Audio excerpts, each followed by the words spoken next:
Rosan Nyakurat Nakusu Angelina Dichakuona watoka Dichakuona watoka Kuporoka ina Auna kubuda Mupungwa Dino kupunga everyday. Angelina Dichakuona watoka Dichakuona watoka Kuporoka ina Auna kubuda Mupungwa Dino kupunga everyday.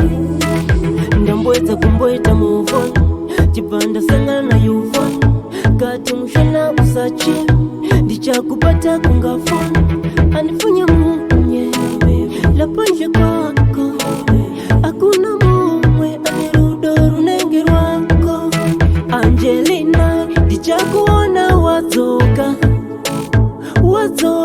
Dichakuona watoka Kuporoka ina Auna kubuda Mupungwa Dino kupunga everyday. Angelina Dichakuona watoka Dichakuona watoka Kuporoka ina Auna kubuda Mupungwa Dino kupunga everyday. Ndovi marimera mazuba Tichazobonana Patichasangana Tutangiza kudanana Atina kutukana Wantaisa sana Takangora sana Takangopesana.